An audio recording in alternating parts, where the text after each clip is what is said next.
Dulu ketika masih kecil selalu diajak oleh almarhumah ibu kalau acara walimah, acara khitan, selalunya di kampung kami baca Maulid Barzanji. Selesai acara baca Maulid Barzanji itu saya selalu ikut, bukan karena Barzanjinya tapi karena pulut kuning dengan ayam panggangnya.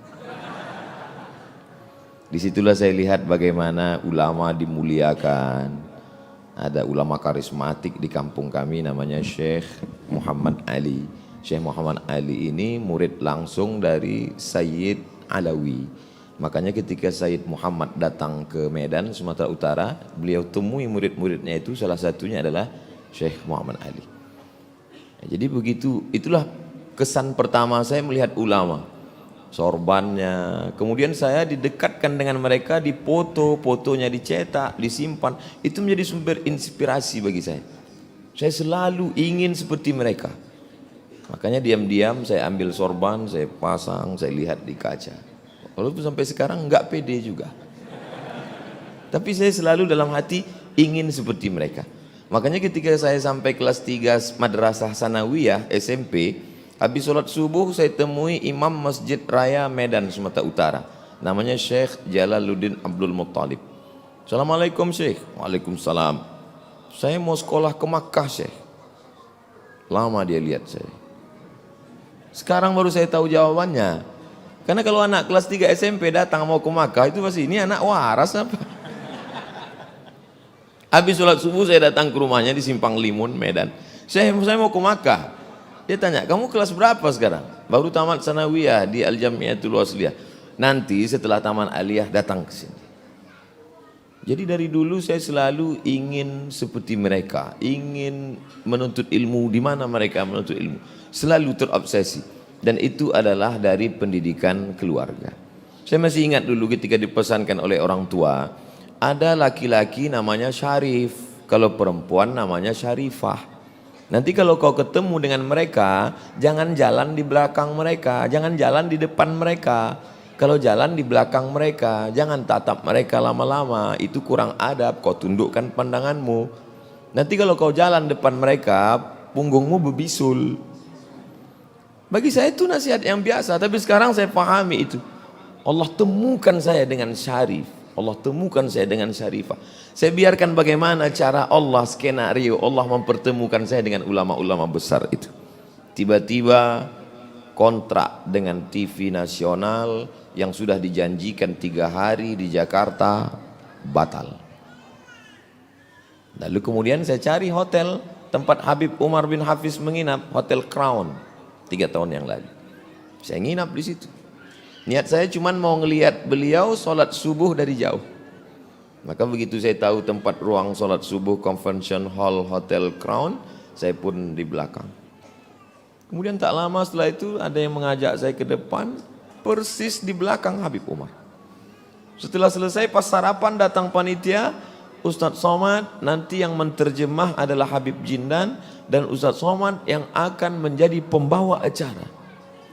Lalu kemudian ketika di Istiqlal, saya akan hadir juga melihat beliau lagi, menikmati bagaimana bisa duduk dengan ulama, Masya Allah, Tabarakallah, dan diminta saya duduk di atas majelis, lalu kemudian dalam susunan ditulis akan bicara. Saya tidak bisa bicara apa-apa, saya sampai di atas, saya cerita bahwa ada jamaah yang bermimpi sebelumnya seminggu, Ustadz Somad, saya mimpi melihat Ustadz satu majelis dengan Habib Umar. Apa maknanya Ustadz? Makna mimpimu adalah bahwa kita tetap dalam Ahlus Sunnah wal Jamaah. Pedenya saya menjawab seperti itu. Seminggu setelah itu baru saya tahu rupanya takwilnya salah. Takwilnya adalah memang kau akan benar-benar satu majelis dengan mereka. Jadi betul kata Nabi, al-mar'u ma'aman ahab. Kalau ada rasa cintamu di dalam, Allah akan pertemukan engkau dengan cara Allah, bukan dengan caramu. Berapa banyak kau ingin membuat suatu pertemuan, tidak bertemu kalau tidak, kata Allah. Berapa lama saya mengimpikan bertemu dengan Buya Yahya, enggak ketemu. Tapi begitu ada satu momen di Batam kami bertemu satu majelis. Ustadz Somad, kata supir angkot, supir taksi, Ustadz dicari-cari Habib Novel. Ini videonya. Kalau ketemu dengan Ustadz Abdul Somad, bagi tahu dengan dia, saya mau ketemu dengan dia. Semua orang, saya lihat bagaimana cara Allah mempertemukan saya dengan Habib Novel. Gagal di Hong Kong. Datang orang Aceh mau melibur hati yang sedang sedih. 26 Desember, peristiwa tsunami. Bertemu di Banda Aceh dengan Habib Novel. Disandingkan kami dengan pakaian adat Aceh. Begitu Allah mempertemukan, tidak di Solo, tidak di Riau, tidak di Jakarta, tapi di tempat awalnya Islam datang ke Nusa Tenggara. Lama saya sudah melihat video-video Habib Sagaf, Ad-Doktor Al-Habib Sagaf Ibni Sayyidina Al-Hasan Baharun. Saya tonton, saya mau lihat bagaimana cara Allah mempertemukan kami. Dipertemukan di majelis Habib Novel. Banyak hal. Ada obsesi Ustadz di depan ketemu dengan siapa lagi? Ada, tapi saya tak ceritakan sekarang. Saya ingin bagaimana Allah mengatur pertemuan itu di masa akan datang. Rasanya bagaimana? Saya baru saja minum susu dicampur dengan jahe. Itu tidak bisa saya rasakan. Rasa itu tak bisa saya ceritakan. Karena semua rasa kalau diceritakan dengan kata, kata pasti berdusta. Lam ya'rif man lam yadhuq. Tidak ada orang yang tahu. Innal kalama la fil fuadi wa innama ju'ilal lisanu 'alal fuadi dalila. Nanti kalau saya ceritakan gimana rasanya air itu Pak Ustadz, rasa susu, saya bohong, ternyata ada jahenya. Bagaimana perasaan Ustadz hari ini? Senang, tenang. Huwallazi anzalas sakinata fi qulubil mu'minin. Sakinah itu datangnya dari Allah.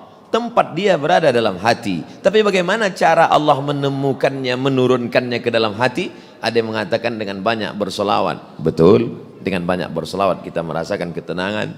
Ada yang mengatakan dengan banyak membaca Al-Quran. Betul, dengan membaca Quran kita merasakan ketenangan. Tapi ada satu lagi yang disebut mujalasatus salihin. Tombo ati ono 5 pekarane. Salah satu diantaranya adalah duduk-duduk dengan orang soleh. Dan hari ini saya merasakan itu. Kalau ada orang yang tidak merasakan itu, dia perlu curiga apakah dia punya hati atau tidak.